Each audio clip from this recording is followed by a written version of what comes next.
平地有聲有聲有聲。好啦，嚟到2026年嘅第二集嘅呢個平地有聲啊，咁今集咧我哋就我同小鐘啦，就邀請咗我哋今集嘅嘉賓啊，就係黃詠詩啦。咁黃詠詩好似近年都寫好多舞評喎，係咪啊？你係咪特別中意寫舞評？少少啦，大家好啊。我幾中意睇嘅，但係寫就近年先至開始試下寫咯。因為我就發覺啊，原來睇一個舞蹈演出都幾多嘢可以寫嘅喎。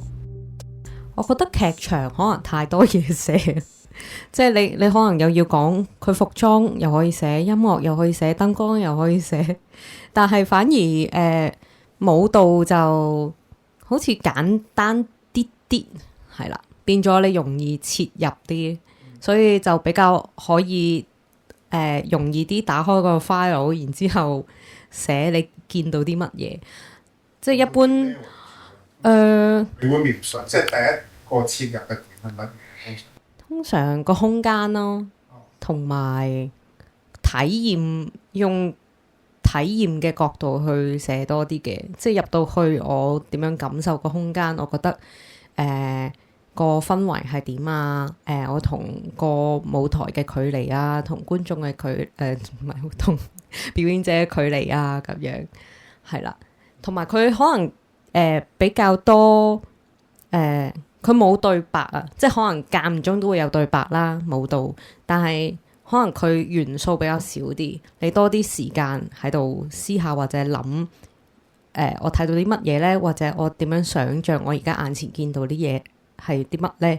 咁但係反而我睇一個劇場嘅演出，可能太多資訊啦，即係佢為咗要講呢個劇本嘅中心思想俾我知，咁佢已經啦啦啦啦啦講好多嘢喎，咁我要不斷去 process 我接收到嘅嘢，但係可能舞蹈反而簡單少少，我比較多翻去自己個腦度或者內心嗰度咁咯。反而會多咗啲空間俾你發揮嘅。你發揮空間嘅意思係啲乜嘢？即係唔係話我要翻譯一個作品俾觀眾睇，而係我會透過劇評去講一啲我對呢個作品嘅想像多啲啊。舞蹈可以俾到呢個空間嘅。係，我覺得係嘅。好啊，咁最近咧，我哋都睇咗一個舞蹈嘅演出啦，算係舞蹈團體嘅演出啦。咁咧就似乎嗰個發揮空間都好大下嘅。係。咁我哋一齊喺即係4月初嘅時候啦，咁喺澳門冇乜特別嘅本地劇團自己嘅演出嘅時候咧，咁就有一個團體啦，叫 T 劇場，佢做咗一個作品。呢個作品咧個名咧，我每次都要記一記硬玩軟身hard play soft bodies 咁樣。咁呢個作品係似乎係就咁睇個名咧，我哋真係有好多發揮空間啦，完全都唔知係乜嘢。咁究竟即係咪玩泥膠定係個身又硬又軟咧？咁呢個係我哋最初入場之前係好即係對個作品嗰個想像係你話可以好大，同埋你獲得嘅資訊又係比好多嘅對我嚟講。咁究竟佢係一個咩嘅作品？可唔可以簡單咁介紹下先？平地有聲有聲有聲。咁佢就話呢個係一個匯聚粵港澳地區藝術家嘅表演嚟嘅。咁呢，就係要共同探討佢哋編舞實踐如何被唔同文化現實所塑造。咁呢個 project 係有廣州啦、香港、澳門嘅藝術家去參與啦。咁佢哋就喺度提出一個問題，就係藝術家點樣應對各自環境中無形卻又根深蒂固嘅限制呢？咁其實好似有啲複雜，咁但係就係有5位舞者，咁呢，佢哋就嘗試以舞蹈嘅方式咁去呈現嗰啲限制係啲咩啦，或者佢哋點樣打破呢啲限制咁樣嘅。咁不過呢，佢哋喺呢一個演出入邊，其實係用咗一個方式去表達呢樣嘢，或者去探索呢一個問題咯。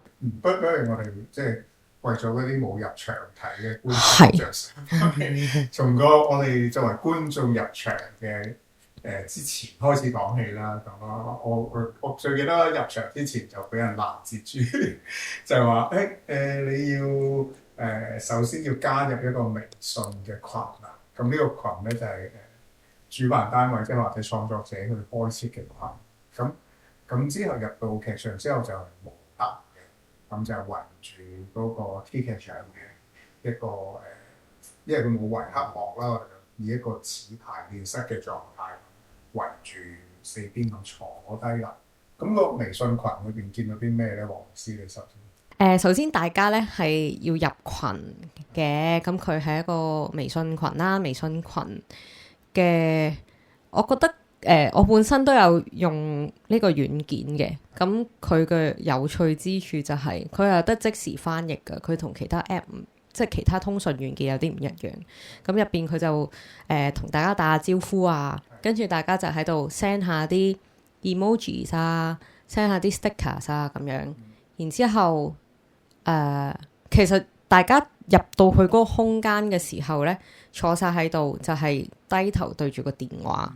咁其實嗰時咧都有少少疑惑嘅，咦？到底我係望個電話定望大家咧？跟住大家亦都喺度尋找演出者，現場有冇演出者啦？演出者喺邊度啦？演出者係咪都按緊電話咧？咁其實你會見到演出者都係按緊電話，因為佢開始就喺個微信群嗰度描述佢見到嘅嘢啦。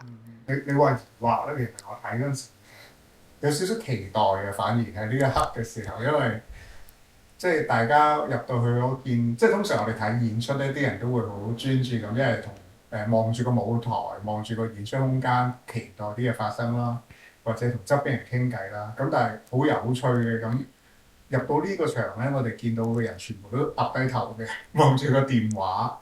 咁因為即係作為一個舞蹈演出嗰個入到去嘅時候，嗰個全部人嘅身體狀態突然間變到好投入。咁究竟呢個係咪即係今次呢個作品要講嘅嘢咧？同埋佢又好強調好似一個遊戲角色扮演嘅遊戲咁，令我諗起會唔會因為我哋今次加入咗微信群，我哋會睇到一啲即係當代一啲同呢個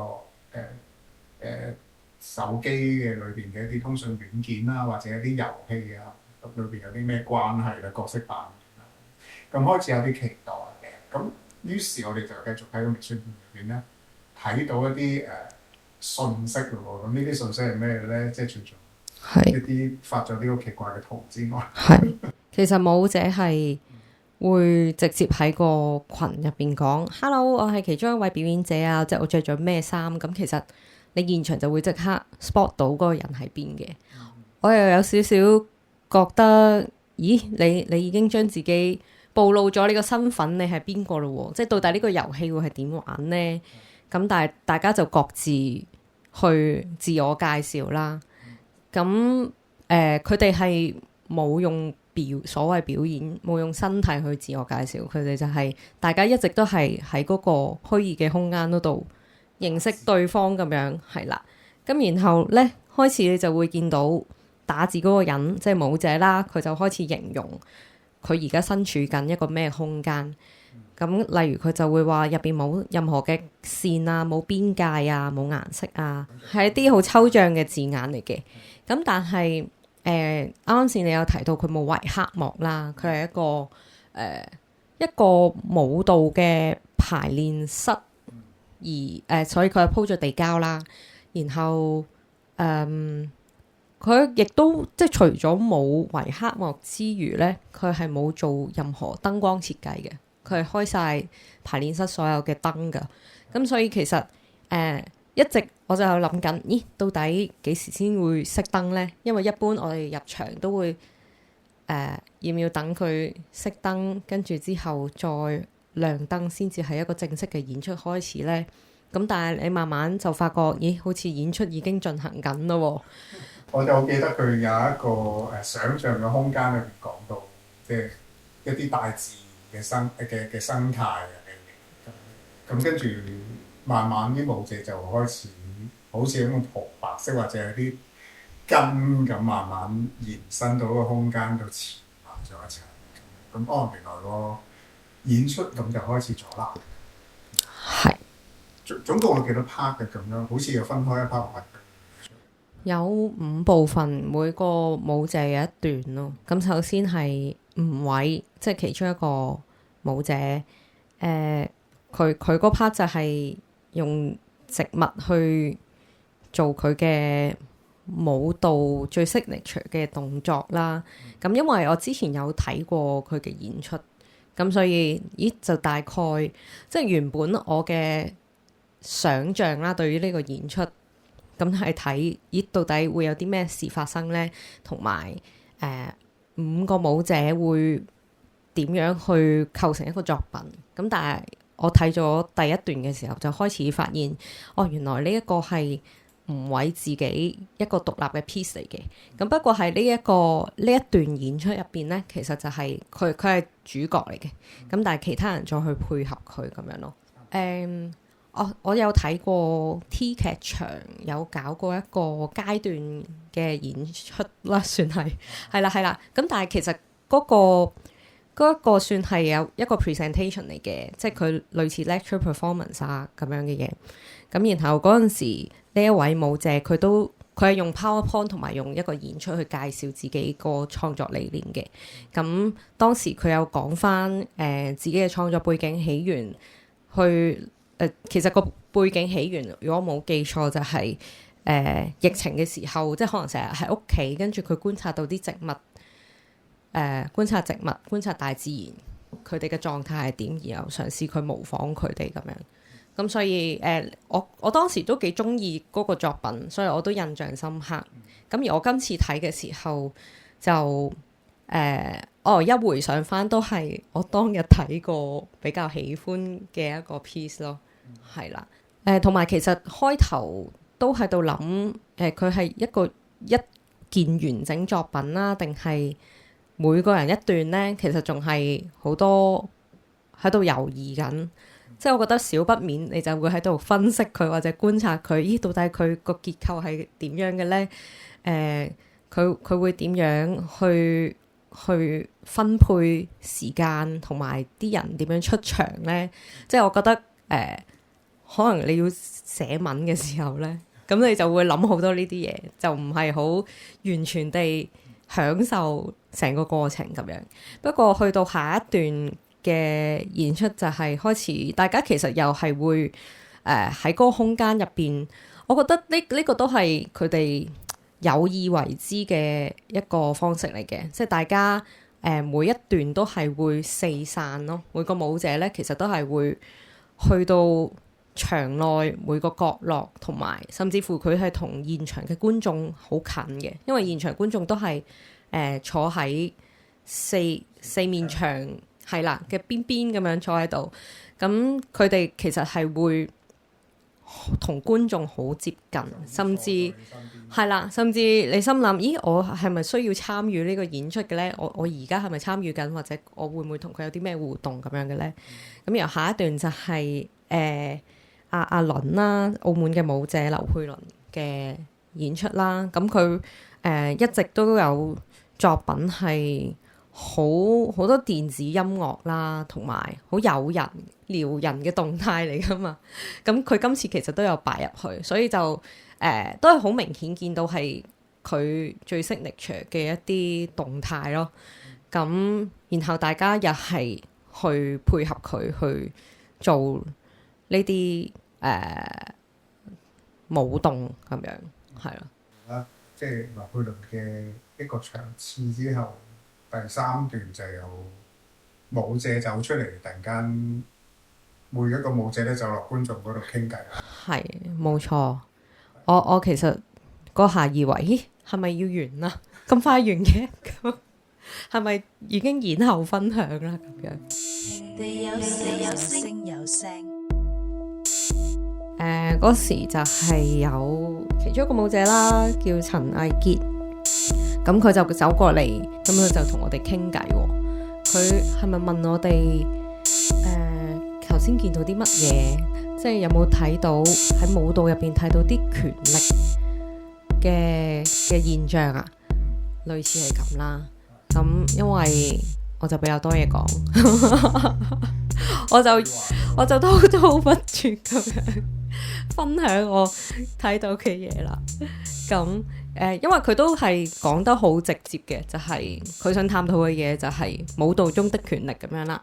咁所以變咗我都有分享翻。其實嗰陣時 so far 睇咗頭2個演出啦，叫做都會見到大家嗰個狀態喺現場嘅狀態，其實幾得意嘅，即係大家好似唔係有一個舞台，然後就算有一個人係主角都好，其實唔係話大家唔係用一個好物理嘅方式 support 住佢，即係哇大家要圍住呢個主角捧起佢，唔係嗰個狀態。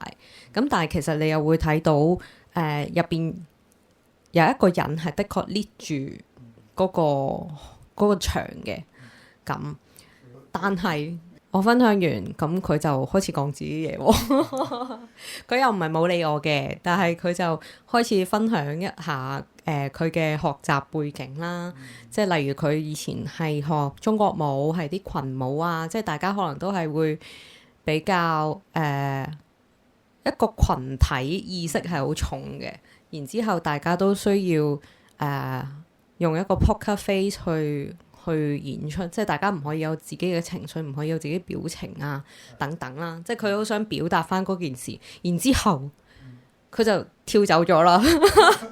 咁我先知道原來未完嘅佢演出，因為我太沉醉喺嗰個對話之中啦。因為我都見到其他唔同嘅其他嘅舞者都就有唔同嘅即係觀眾群裏邊啦。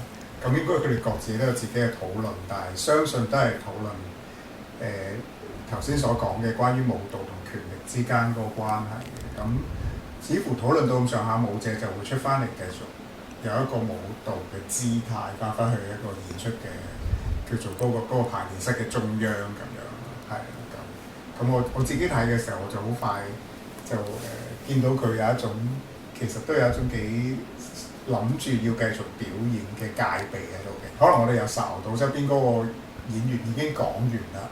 咁又準備緊去跳下一段舞咁，但係呢一個係我哋嗰組嘅舞者又開始個身體開始慢慢退後咁去到第4段啦，跟住就第4段有啲咩發生？第4段好似係香港嘅係啦，佢唱山歌，咁係啦，佢係一個香港嘅舞者啦。呢個係事後聽講翻，就係佢唱山歌係因為佢以前有一個演出係要咁樣唱歌嘅。咁佢喺今次呢一個演出嘅排練或者 workshop 之中，佢就諗起呢樣嘢，咁佢就想用唱山歌去演繹出嚟啦。呢一個係我比較不解嘅，係。睇唔到，我好具象咁樣睇唔到，舞蹈在哪兒咁樣，我都會喺度諗到底點樣係舞蹈呢？即係舞蹈可以點樣呈現出嚟，以及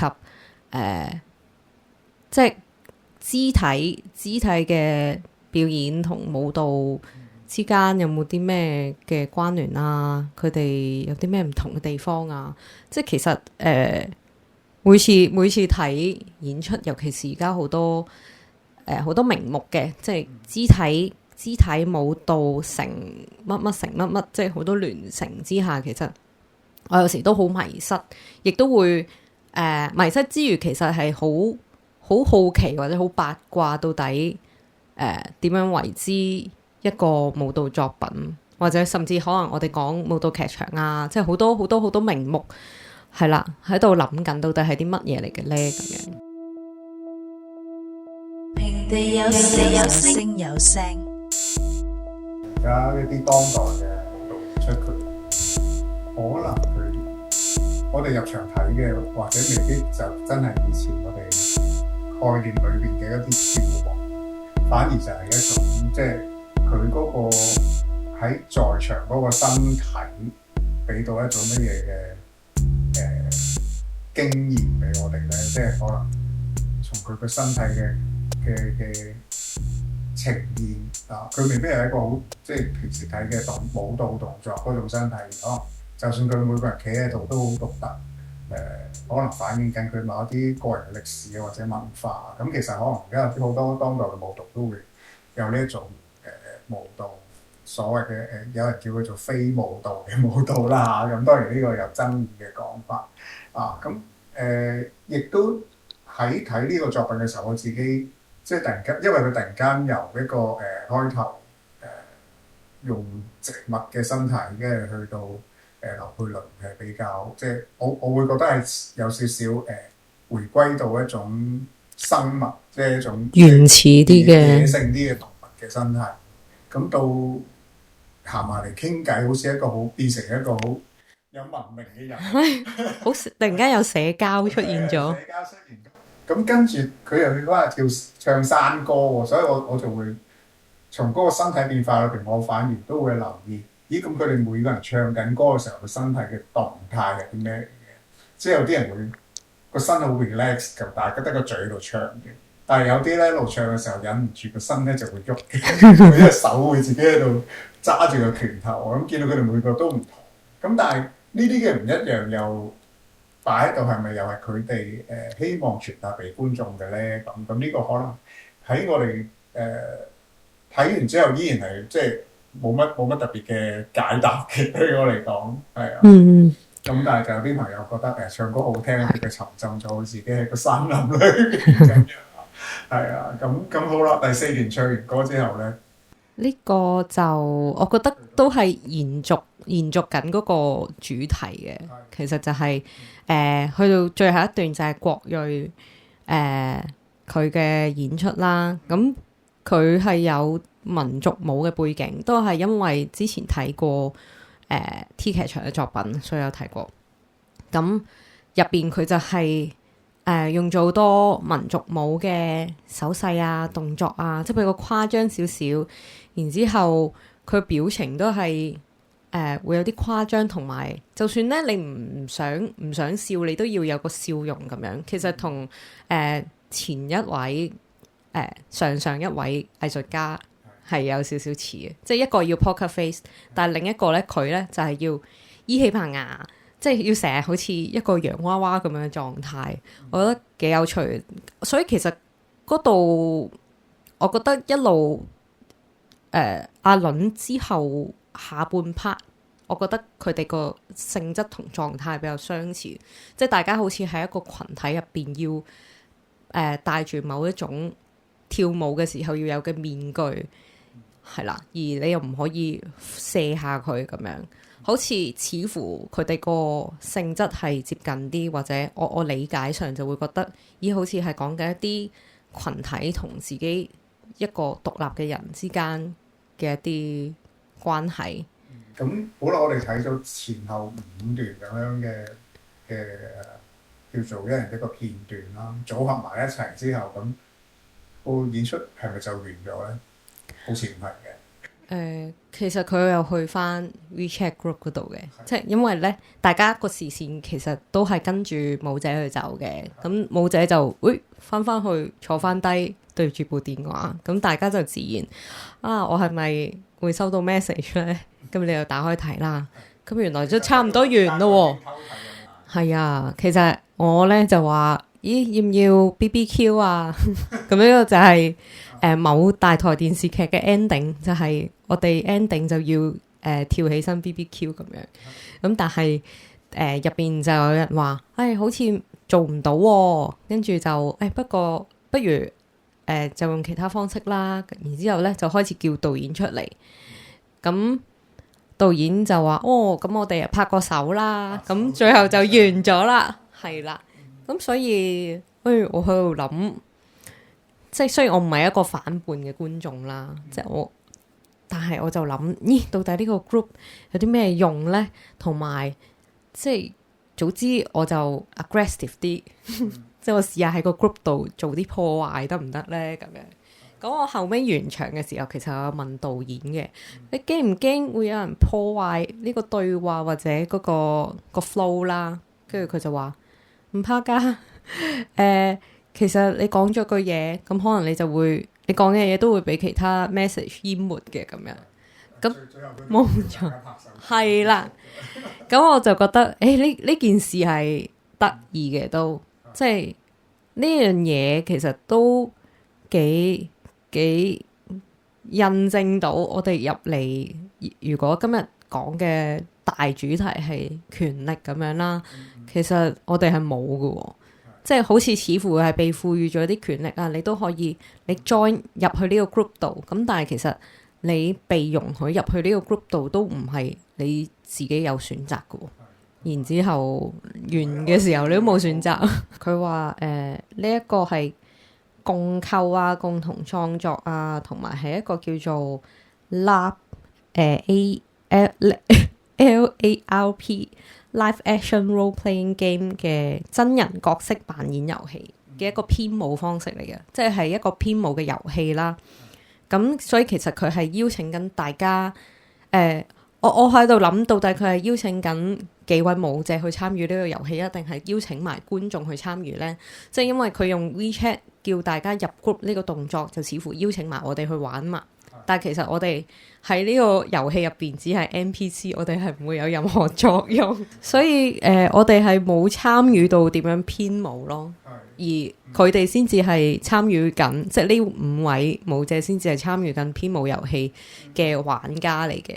咁但係即係我係有多疑問嘅地方，就係入到去可能每一個舞者其實佢哋都提出，即係佢哋會喺個 group 度講一啲嘢，係關於佢哋點樣想像而家呢個空間啦。即係有啲可能就描述到，哇！呢度係一個有啲泥土，但係已經乾涸咗嘅，跟住有好多裂痕嘅。我就喺度諗，我喺度想像緊呢個空間係點樣，但係似乎我又連結唔到，或者我進入唔到。即係呢一個我知道係佢哋係 create 咗一個咁樣嘅空間俾佢哋自己去演出，但係佢講俾我知，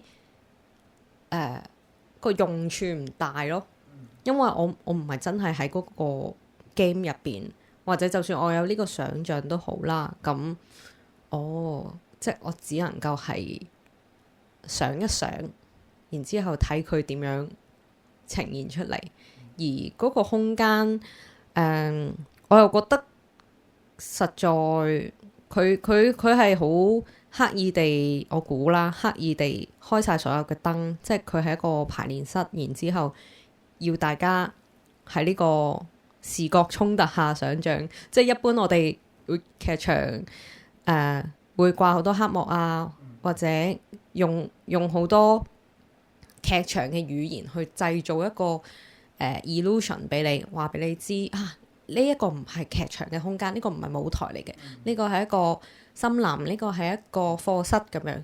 咁係啦，但係其實佢係好現實㗎，佢個空間好寫實，就係一個排練室咯。即係我要點樣進入呢？我睇翻嗰啲舞者嘅每一段對之後再諗翻佢哋，因為個 WeChat group 我再睇翻佢哋所寫嘅嗰個空間，然後同佢呈現嗰段嘢，其實都幾割裂。我冇辦法，如果我唔睇到 WeChat group 再嗰啲字啊，我淨係睇佢個舞蹈嘅呈現，其實好似我冇辦法回憶翻佢其實頭先所講嗰個空間，或者我冇辦法透過佢嘅舞蹈或者佢嘅肢體嘅動作去做佢嗰段創作，去想像翻佢所講嗰個想像空間出嚟。我而家打翻開嚟睇下，佢話你而家腳下踩住係另一個空間嘅天花板咁樣，我覺得呢個得意喎，但係我睇唔到你點樣演繹翻佢出嚟喎，同埋你需唔需要演繹出嚟嘅呢？原來係唔需要嘅話，咁你講俾我知係嘅作用係啲乜嘢呢？即係呢一個好似乎係作為演出者自己嘅一啲 notes 嚟嘅啫喎，好似乎唔係俾我睇喎。當你俾咗我睇嘅時候，我就會 expect 你點樣發揮呢個文字，或者我而家都進入咗呢個 WeChat group， 我得到咗呢段文字，我要點樣去跟住嚟參與其中呢？係，所以喺入邊都會有少少迷失咯。即係到底我睇緊啲乜嘢呢？我固然睇到有幾個舞者喺度演出緊，咁但係對於我嚟講，感覺上就係參與緊一個好似遊戲，但係又唔似遊戲，演出又唔似演出嘅一個 workshop 嘅感覺。同埋因為我睇嘅時候就回憶翻起，我見到佢嘅主題啊，或者見到啲肢體咧，就回憶翻起2024年其實係有睇過 T 劇場舉辦嘅一個叫做一起 play 嘅演出啦。咁都係喺一個黑盒嘅空間，其實都係 T 劇場度做，但係當時佢係將嗰個排練室變成一個黑盒嘅狀態啦，然之後都有做到少少舞台設計。嗰陣時嘅舞台設計應該係幾個黑色嘅 cube 就擺咗喺中間，然後有少少燈光嘅設計咁，又有幾個舞者喺度講下自己。當時仲有因為今次5個舞者都係真係跳舞啦，但係上一次我睇嘅時候，其實仲有演員啦，即係嚟自唔同範疇嘅人，你真係會見到幾個人個身體係好唔一樣，即係今次都係大家係風格好唔同啊，個身體好唔同。但係上一次去睇嘅時候，就會見到嗰個所謂真正嘅共創啊，即係佢好似包容到唔同嘅人。因為我記得上一次係有睇到 Nada 啦，佢係澳門嘅演員，咁佢就出嚟講分享一啲佢嘅演出嘅故事或者感想，然後佢自己都會有一段舞咁樣，咁我就會睇得到好明顯有個分別，就係一個演員佢跳舞嗰個身體係同另一個舞者佢跳舞嘅身體會有啲咩唔同呢？同埋我記得當時係應該有一個女仔都係澳門嘅舞者嚟嘅，但係佢比較年輕少少，你會見到佢出嚟有少少怕醜或者唔係好駕馭到個空間咁樣，咁但係嗰個都係佢用舞蹈點樣表述自己一個方式。所以其實我當時睇一起 play 嘅時候係覺得深刻啲，同埋會覺得有趣啲，因為可以睇到唔同身體點樣去用舞蹈去講故事咁樣。但係反而去到今次，即係今次我會理解成，咦呢個係咪上一次作品嘅一個延伸嚟嘅呢？或者佢係咪一個 upgrade 版，定還是點呢？因為有啲舞者都係一模一樣噶嘛，即係除咗阿倫好似冇參與嘅上一次，但係另外阿倫同香港嗰位男舞者都係冇參與，但係另外有幾位都係我上次睇過，咁所以我就會一邊睇嘅時候一邊會期待住，咦今次會有啲咩新嘅嘢呢？或者你哋都經歷咗幾次，或者甚至唔止啦，係啦，或者你私下會再有不斷喺呢個主題入邊探索啦，即係會唔會有啲新啲嘅嘢可以俾我睇到呢？但係好似又似乎冇喎。而最後完場之後都有同佢哋傾下偈嘅，咁傾偈嘅時候佢哋都大致上都係分享翻佢哋創作嘅背後嘅想法啦，即係例如好似魏傑咁樣，就係嗰位同大家傾偈嘅舞者咁樣，咁都傾咗好耐，完咗又同佢傾咗好耐。咁其實呢，即係佢都係好刻意想喺嗰個位度劃破咗斬斷啦，或者佢好想終止咗嗰個表演嘅狀態，所以佢先至會用呢個方式。因為我都喺度諗，咦其實佢同國瑞即係最後尾娃娃臉嗰個。即係你個 poker face 同佢嗰個娃娃臉好似啊，其實嗰個 idea， 但係好似有少少反轉咁樣。咁到底點解你係要用呢個方式去同觀眾去溝通呢？因為你都大可以唔走過嚟坐低傾偈，即係因為我覺得要突然間坐低傾偈唔容易咯。即係你點樣去傾，你點樣突然間插入嗰件事，咁其實都係好有難度，咁但係佢係好刻意話想去冇咗表演嗰樣嘢，然之後點樣再同大家展開嗰個討論啊、溝通等等。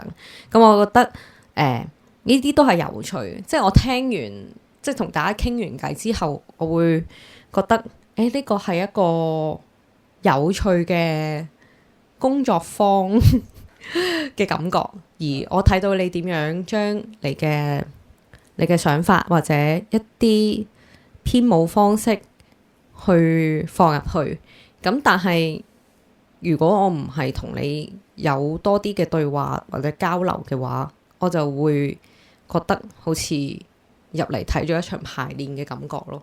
睇完之後，我哋嗰個討論都喺度諗，其實佢哋點樣擺觀眾嗰個角色，佢點想像觀眾喺呢個作品裏邊究竟係做乜嘢嘅？即係觀眾佢又需要一個好似好正常嘅演出咁，要買一張飛啊，咁跟住入去睇啊，但係又似乎觀眾又好似被邀請去參與，因為有一個社交嘅媒體嘅軟件嘅你要入 WeChat group 咁去參與呢個作品。咁但係似乎喺個過程裏邊，觀眾能夠真係可以去發展嘅空間有限。即係譬如你同我傾偈嘅時候，你嘅時段係好短嘅，然之後觀眾係咪好快能夠理解到你嗰個專業訓練嘅背景嗰個文化，然之後佢會同你對話到咧？咁但係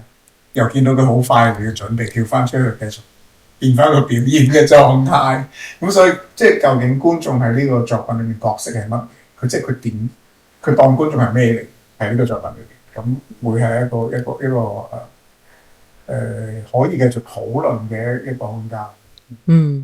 我少不免又想比較翻，即係24年嗰個一起 play， 就係佢好直白嘅，即係佢當時都好似係好聲稱係階段嘅演出，有冇呢？